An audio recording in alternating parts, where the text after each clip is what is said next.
At Not Alone, we come alongside single moms. And the reality is that for so many of these mamas flying solo, that life can be incredibly challenging and they can feel very isolated.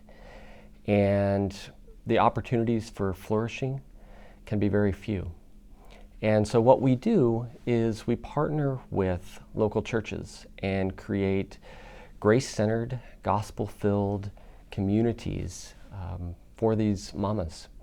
And what's really incredible about that is it's not just a small group. What we do is connect it to a network of targeted, tangible support, things like housing support and counseling, legal support, meals sometimes, and babysitting, and all of those types of things that really can help that mom find hope, healing, and flourishing in that local context of her local church. A few years ago, several of our friends became single moms, and so as we were walking alongside them through life, we had a front row seat to all of the needs that these single moms face versus just what a lot of people perceive them as facing. And so we kept looking at each other and saying, there's got to be a ministry somewhere that will walk alongside them.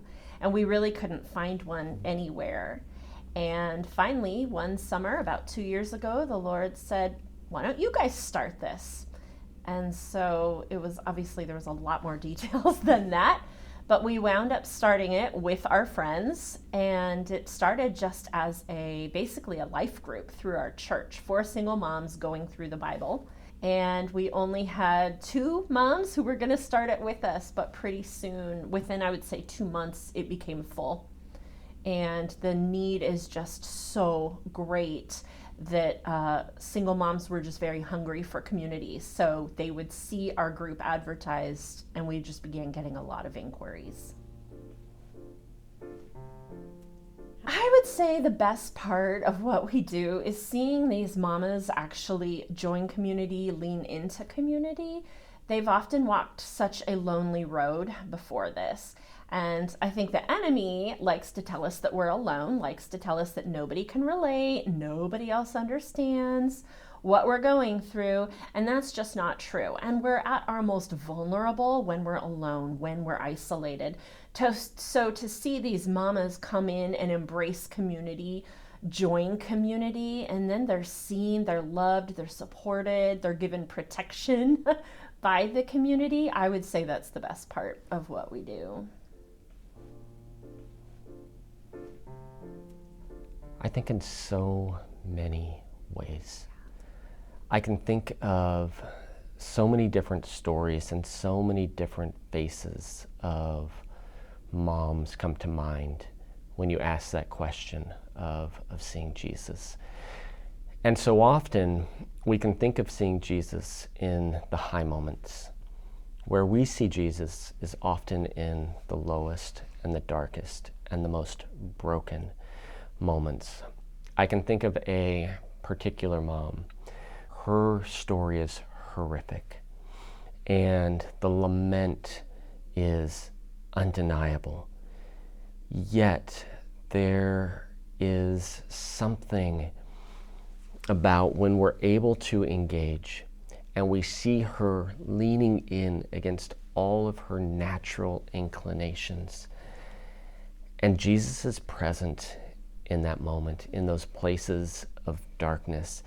And it's almost tangible that we can feel it. We can feel the pain that's just overriding everything, and her anger and her frustration, yet Jesus being present in that, but quietly, gently, and softly in it. I'm here, but I'm not going to bust through in the way that you would naturally think that I would.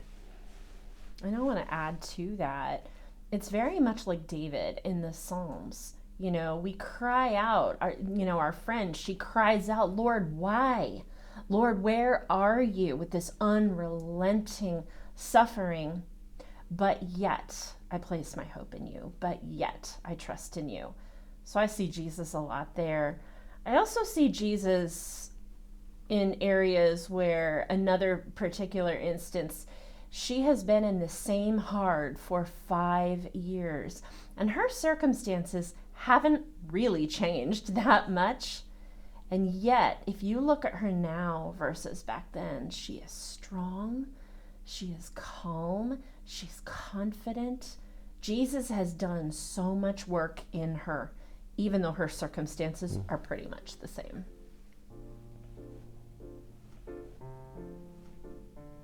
For us, our passion is the local church, and we really believe that it's partnership with the local church where these communities can really be birthed and find life. And so as we have been connecting with churches and casting the vision, I think what churches are finding is that it may not be as hard as they originally think to really come alongside and serve and love single moms. And so it really does start with creating a small group for single moms and just welcoming them. Mm-hmm.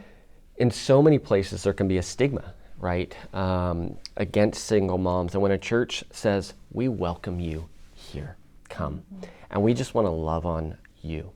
And we're going to provide support for you. Mm-hmm. It can really change and impact even the DNA of that church and how those inside the church view themselves and view their community. And I think that's really our heart and passion, is to see more churches start groups and communities with and for single moms.